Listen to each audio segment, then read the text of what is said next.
وہی تربیت کر کے سدھارے گا، کیونکہ اس کی خانقاہ میں بڑے بڑے چور ڈاکو چکے اور گندے سندے لوگ آتے ہیں اور اللہ کے ولی بن جاتے ہیں۔ یہ نجم الدین کبریٰ کون ہے؟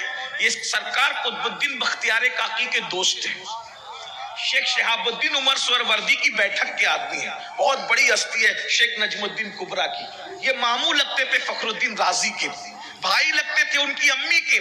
ماں نے کہا میرا بھائی ولی ہے، میرا بھائی قطب ہے، نظروں سے لوگوں کے دل بدل دیتا ہے، اسی کے یہاں لے جاؤ، اس کے دل کا علاج ہو جائے گا، آوارگی ختم ہو جائے گی۔ اس کا مطلب یہ ہے کہ دل بدلتے ہیں مدرسوں سے اور تعلیم سے نہیں، دل بدلتے ہیں ولیوں کی نگاہوں۔ اس لیے اگر دل بدلنا ہے تو کسی اللہ والوں کی نظر کے سامنے آ جاؤ، اللہ والے کی نظر اٹھتی ہے، دل بدل جاتے ہیں۔ سرکار غریب نواز کے سیرت نگاروں نے لکھا، غریب نواز اکثر آنکھیں بند کر کے رہتے تھے، جس دن آنکھ کھول کر نظر بھر کے کسی کو دیکھ لیتے تھے اس کو مقام ولایت عطا کر دیتے تھے۔ اللہ والوں کی نگاہ، اسی لیے تو اقبال جیسا مفکر بھی کہتا ہے، نگاہ ولی میں وہ تاثیر دیکھی، بدلتی ہزاروں کی تقدیر دیکھی۔ ولی کی نگاہ میں بہت تاثیر ہوتی ہے، اللہ والوں کی نگاہوں کی بات ہی جدا ہوتی ہے۔ تو فخر الدین رازی کی امی کہتی ہے ایک کام کرو، اس کو لے جاؤ، اس کے ماموں کی خانقاہ میں چھوڑ دو، اب وہیں پر پلے گا بڑھے گا، سدھر جائے گا۔ فخر الدین رازی کے والد کو یہ بات ان کی بیوی کا بہت مشورہ پسند آیا، کہا ایک کام کرو، چلو دو گھوڑے تیار کیے، اور اس کے بعد ابا نے کہہ دیا فخر الدین، لیکن وہ کیا ماں باپ تھے، ماں باپ اولاد کی تربیت کا ایک طریقہ بھی یہاں عرض کروں۔ اتنی بڑی شکایت آئی، میاں بیوی دونوں ایک دوسرے پر غم کر رہے ہیں، ڈسکس کر رہے ہیں، مگر بیٹے کو نہیں بتایا کہ تمہارے خلاف شکایت ہے۔ یعنی اولاد کا بھی ایک رسپیکٹ ہے والدین کے نزدیک، کہ ان کی عزت نفس کا خیال کیا جائے۔ ہم سمجھتے ہیں اولاد ہماری ہے، مارتے رہو، پیٹتے رہو، گالیاں دیتے رہو، نہیں، ہر ایک کی عزت نفس کا خیال کرنا چاہیے۔ اگر بچے چھوٹے ہیں تو ان کی تربیت میں ان کی عزت نفس کا بھی خیال کرو۔ یہ ہم جو اپنے بچوں کو کہتے ہیں نا تو زندگی میں کچھ نہیں کرے گا، ایسا نہ کرو۔ ماں باپ کو تو کبھی نہیں کہنا چاہیے، کیونکہ ماں باپ کی زبان سے جو نکلتا ہے وہ قبول ہوتا ہے۔ تو آپ اولاد کو یہ کیوں کہتے ہو کہ تو کچھ نہیں کر سکتا؟ آپ کو پیٹ ٹھوک کے یہ کہنا چاہیے کہ تو سب کچھ کر سکتا ہے، یہ سوچ کر ارے اس میں صلاحیت نہیں ہے، لیکن اللہ نے تیری زبان میں باپ ہونے کی وجہ سے وہ تاثیر عطا کی ہے کہ تو اولاد کے لیے جو کہے گا وہ قبول ہو جائے گا۔ تو اپنے بچوں کی حوصلہ افزائی کرنا سیکھیں۔ ماں باپ ادھر کڑ رہے ہیں لیکن بیٹے کو کچھ نہیں کہا، عزت نفس کا خیال رکھا۔ تو جہاں اولاد کو ماں باپ کی تعظیم کرنا چاہیے وہاں ماں باپ کو بھی کچھ سیکھنا چاہیے۔ مگر افسوس یہ ہے کہ آج کل ماں باپ بھی پڑھے لکھے نہیں ہیں، اس لیے مسئلہ بہت بڑا ہے، تکلیف بڑی ہے، اس لیے ہم اولاد کی تربیت میں ناکام ہیں۔ اور یاد رکھنا، تعلیم سے زیادہ اہمیت اسلام میں تربیت کی ہے۔ تربیت کا بڑا جو ہے وہ عمل دخل ہے۔ یہ جتنے ولی لوگ ہیں نا یہ سب تربیت کی وجہ سے۔ سرکار غریب نواز کی امی جان غریب نواز سے کہتی ہے بیٹا تیری زبان میں جو تاثیر ہے اس کی وجہ یہ ہے کہ میں نے تجھے کبھی بغیر وضو کے دودھ نہیں پلایا۔ میں یہ واقعات کبھی پڑھ چکا ہوں، آج میرا عنوان نہیں ہے اور میں پڑھتا رہتا ہوں، لیکن آج عنوان جو ہے میں اس پہ بات کرنا چاہ رہا ہوں۔ سرکار فخر الدین رازی کے والد نے بیٹے کو یہ نہیں کہا کہ تمہارے خلاف شکایت آئی ہے تو ہم تم کو پہنچانے جا رہے، نہیں، بس اتنا کہا بیٹا تمہارے ماموں کی خانقاہ ہے، وہاں سے لوگ بہت علم حاصل کرتے ہیں، اکتساب فیض کرتے ہیں، ہم تمہیں وہاں لے جائیں، چلو وہاں۔ آپ خوشی خوشی تیار ہو گئے۔ اب باپ کو نہیں پتا تھا کہ بیٹے کے سینے میں عشق کی آگ لگ گئی، عشق کی چنگاری شعلہ بن گئی ہے۔ حضرت فخر الدین رازی کے ابا نے کہا کہ بھئی 2 گھوڑے تیار کرو، 2 گھوڑے تیار کیے، ایک پر بیٹے کو بٹھایا، ایک پر خود بیٹھے۔ اب فخر الدین رازی باپ کے ساتھ جا رہے ہیں، لیکن درختوں کو دیکھا دیکھ ہی رہے، جنگل دیکھا دیکھ رہے، تتلیوں کو دیکھا دیکھ رہے، سب دیکھتے ہیں، کئی رک جاتے ہیں، ابا کہتے ہیں چلو بھائی چلو چلو کر کے لے کے جاتے ہیں۔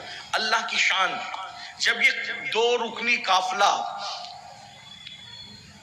چلتے چلتے جب پہنچا جنگل میں، خدا کی شان، اچانک سامنے شیر آیا، اور شیر آیا تو گھوڑے کانپ رہے شیر کو دیکھ کر. فخر الدین رازی کے ابا کے وجود پر بھی کپ کپی, انہوں نے گھوڑے کو موڑا اور ادھر دوڑا کر کے لے کے گئے. لیکن جب وہ دور چلے گئے اپنے آپ کو محفوظ سمجھنے لگے تو دور سے دیکھا کہ بیٹا تو کھڑا ہے اور گھوڑا کانپ رہا ہے. وہ گھوڑے سے نیچے اترے, ادھر وہ آواز دے رہے او فخر الدین فخر الدین فخر الدین. یہ کس کی سنتے ہیں؟ وہ گھوڑا بھاگا, یہ وہیں کھڑے ہیں اور کھڑے ہو کر شیر کو دیکھ رہے اور دیکھ رہے اور دیکھ رہے. یہ آواز دیتے او فخر الدین فخر الدین فخر الدین. وہ کس کی سنتے ہیں؟ اب سوچا یہ تو گیا مرا. ایسے میں اب سوچتے کر کچھ نہیں سکتا, ایک جان گئی, ابھی جاؤں گا بچانے تو دوسری بھی چلی جائے گی. تو دور سے درخت کے پیچھے چھپ کر منظر دیکھتے کہ ہوتا کیا ہے. شیر آگے بڑھتا ہے آگے بڑھتا ہے, یہ کھڑے اپنی جگہ شیر کو تک رہے ہیں. ایسے میں جب دیکھا کہ اب میرا لال تو گیا, رونے کے سوا کوئی چارہ نہ تھا, شیر قریب آیا اور قدموں پہ سر رکھا, اور قدموں پہ سر رکھنے کے بعد پچھلے پیر پلٹنے لگا. تب یہ منظر دیکھ کر ان کے والد کو احساس ہوا کہ میں تو میرے بچے کو آوارہ سمجھ رہا تھا, میں تو میرے بچے کو کیریکٹر لیس سمجھ رہا تھا, لیکن یہ کیا دیکھ رہا ہوں میں. ایسے میں جب شیر چلا گیا اور یہ ایسے ہی کھڑے ہیں اس کو تکتے ہوئے, اور وہ چلا گیا تو اس کی جگہ کو تک رہے ہیں, اپنے آپ میں نہیں ہے. آئے اپنے بیٹے سے کہا فخر الدین فخر الدین فخر الدین. یہ کہاں سنتے فخر الدین. جی بابا, جیسے نیند سے بیدار ہوئے, جی بابا کیا ہوا بابا. اور بیٹا وہ شیر تھا, شیر تجھے کھا جاتا, کیا نادانی ہے, شیر کوئی ٹکنے کی چیز ہے. آنکھ میں آنسو ہے, بڑی سادگی سے کہتے بابا کتنا خوبصورت تھا, بابا کتنا خوبصورت تھا, کتنا حسین تھا, بابا کتنا خوبصورت و حسین تھا. ارے جب یہ اتنا حسین ہے تو اس کے بنانے والے کے حسن کا عالم کیا ہے. میں شیر نہیں دیکھ رہا تھا بلکہ مخلوق میں جلوہ یار تلاش کر رہا تھا. اب مجھے بتاؤ, اللہ اکبر, جب دیکھنے والوں کو مخلوق کے حسن میں خالق کا حسن نظر آتا ہے, ارے شیر اور تتلی اور پھولوں کی اوقات کیا ہے. اللہ نے جتنا حسن مصطفیٰ جان رحمت کو عطا فرمایا ہے اپنی پوری مخلوق میں کس کو عطا فرمایا ہے. اللہ اکبر, جب آمنہ کے لال کے حسن جمال کا یہ عالم ہے تو ان کو بنانے والے قادر و قیوم کے حسن کا عالم کیا ہوگا. اسی لیے جتنا عشق رسول ہمارا مضبوط ہوتا جائے گا اتنا خدا پر یقین مضبوط ہوتا جائے گا. اللہ تبارک و تعالیٰ اسی لیے تو اپنا تعارف کراتا ہے, کس شان سے کراتا ہے, کہتا ہے اللہ اکبر قد جاءکم برہان من ربکم. آئیے پھر عشق والوں نے کیسے عشق کیا, محبت والوں نے کیسی محبت کی. آج ہمارے سینے عشق مصطفیٰ سے خالی ہے, اسی لیے توحید سے بھی خالی ہو رہے ہیں. آج ہمارے سینے میں عشق رسول اتنا مضبوط نہیں ہے, اسی لیے اللہ کے لیے بھی دل میں شکوک و شبہات پیدا ہو رہے ہیں. میرے آقا مصطفیٰ جان رحمت صلی اللہ علیہ وآلہ وسلم نے فرمایا اپنی اولاد کو 3 باتیں سکھاؤ, اور جب فرمایا اپنی اولاد کو 3 باتیں سکھاؤ تو اس میں سے سب سے پہلے نمبر پہ جو سکھانے کا حکم دیا, فرمایا اپنی اولاد کو سب سے پہلے عشق رسول سکھاؤ, سب سے پہلے محبت رسول سکھاؤ. آئیے محبت رسول انسان کو کتنا بلند کر دیتا ہے. ابھی میرے اور آپ کے آقا صلی اللہ علیہ وآلہ وسلم نے نبوت کا اعلان نہیں کیا ہے, یہ بات یاد رکھنا. اعلان نبوت سے پہلے بھی حضور کی زندگی کے اندر کوئی کمی نہیں تھی. اللہ اکبر, اعلان نبوت سے پہلے مکے کے سب لوگ حضور کو صادق الوعد الامین کہتے تھے, کہتے یہ تو امین ہے, یہ تو صادق ہے, یہ ایک الگ عنوان ہے. اللہ اللہ, حضور نے اعلان نبوت سے پہلے ایک قدم بھی قرآن کی تعلیم کے خلاف نہیں اٹھایا. گویا کہ حضور علیہ السلام اعلان نبوت سے پہلے قرآن بن کے دکھا رہے تھے, اور اعلان نبوت کے بعد حضور کو قرآن پڑھ کے دکھانا تھا. جو قرآن بعد میں